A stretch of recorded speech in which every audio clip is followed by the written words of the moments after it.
നമോ ഭഗവതേ വാസുദേവായ. പ്രണവം അസ്ട്രോ ചാനലിലേക്ക് എല്ലാവർക്കും സ്വാഗതം. ആദ്യമായിട്ടാണ് നമ്മുടെ വീഡിയോ കാണുന്നതെങ്കിൽ സബ്സ്ക്രൈബ് ചെയ്യുവാനും ഷെയർ ചെയ്യുവാനും മറക്കരുത്. കൂടാതെ ജാതക സംബന്ധമായിട്ടോ നക്ഷത്ര സംബന്ധമായിട്ടോ എന്തെങ്കിലും സംശയം തോന്നുന്നുവെങ്കിൽ എൻ്റെ ഈ വാട്സപ്പ് നമ്പറിൽ ബന്ധപ്പെട്ടുള്ളൂ.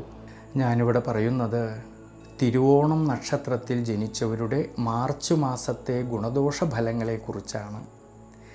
ദൈനംദിന ജീവിതത്തിൽ പലവിധ ഭാരങ്ങളും ഉത്തരവാദിത്വങ്ങളും ഏൽക്കേണ്ടി വരുന്നവരായിട്ടുള്ള ഈ തിരുവോണം നക്ഷത്രക്കാർക്ക് 6-ാം ഭാവത്തിൽ വ്യാഴം നിൽക്കുന്നതായിട്ടൊരു സമയമായതുകൊണ്ട് ഈശ്വരാനുഗ്രഹം കൂടുതലും വേണം. ഈ ഒരു സമയങ്ങളിൽ ഈശ്വരാനുഗ്രഹത്തോടുകൂടി വളരെയധികം ശ്രദ്ധയോടുകൂടി മുന്നോട്ട് പോകുന്ന പക്ഷം അഭിവൃദ്ധിക്കും മനസ്സന്തോഷത്തിനും സാധ്യത കാണുന്നുണ്ട്. ഈ ഒരു സമയങ്ങളിൽ ജന്മരാശ്യാധിപനായിരിക്കുന്ന ചൊവ്വയുടെ അനുകൂല സ്ഥിതിയും ബുധൻ്റെയും സൂര്യൻ്റെയും ശുക്രൻ്റെയും എല്ലാം അനുകൂല സ്ഥിതി നിലനിൽക്കുന്നതുകൊണ്ട് ആരോഗ്യസ്ഥിതി പൊതുവെ തൃപ്തികരമായിട്ട് കാണുന്നുണ്ട് ഈ തിരുവോണം നക്ഷത്രക്കാർക്ക്. ഈ മാർച്ച് മാസത്തിൽ തൊഴിൽപരമായിട്ടും കർമ്മപരമായിട്ടും നോക്കുമ്പോഴാണെങ്കിൽ കർമാധിപതിയായിരിക്കുന്ന ശുക്രന് ഉച്ചബലം വരുന്നതുകൊണ്ട് സ്വയം തൊഴിൽ ചെയ്യുന്നവരിൽ, ബിസിനസ് മേഖലകളിൽ പ്രവർത്തിക്കുന്നവരിൽ, ഔദ്യോഗിക മേഖലകളിൽ പ്രവർത്തിക്കുന്നവരിൽ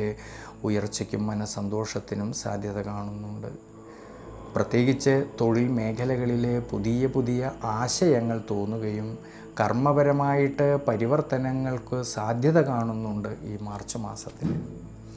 ഇനി വിദ്യാർത്ഥികൾക്കാണെങ്കിലും വിദ്യാമാതുല കാരകനായിരിക്കുന്ന ബുധൻ്റെയും 5-ാം ഭാവനാഥനായിരിക്കുന്ന ശുക്രൻ്റെയും അനുകൂല സ്ഥിതി മൂലം വിദ്യാർത്ഥികളിൽ പഠന സംബന്ധമായിട്ട് നല്ല മികവ് പുലർത്തുവാൻ സാധിക്കുന്ന സമയമാണ്. ഉപരിപഠനം ആഗ്രഹിക്കുന്നവർക്കും അതിനുള്ളതായ അവസരങ്ങൾക്കും അനുകൂലമാണ്. കുടുംബത്തിലും കുടുംബ ബന്ധങ്ങളിലും ഭാര്യാഭർത്തൃ ബന്ധങ്ങളിലും മനസ്സന്തോഷവും ഉയർച്ചയും എല്ലാം കാണുന്നുണ്ടെങ്കിലും ധനസന്താനകാരകനായിരിക്കുന്ന വ്യാഴത്തിന് 6-ാം ഭാവസ്ഥിതി മൂലം സാമ്പത്തിക സ്ഥിതിയിൽ ഏറ്റക്കുറച്ചിലുകൾ വരാതെ നോക്കണം ഈ മാർച്ച് മാസത്തിൽ. അതുകൊണ്ട് വലിയ തരത്തിലുള്ളതായ പണച്ചിലവ് വരുന്നതായ കാര്യങ്ങൾ വളരെ ശ്രദ്ധയോടെ കൈകാര്യം ചെയ്യണം ഈ ഒരു സമയങ്ങളിൽ.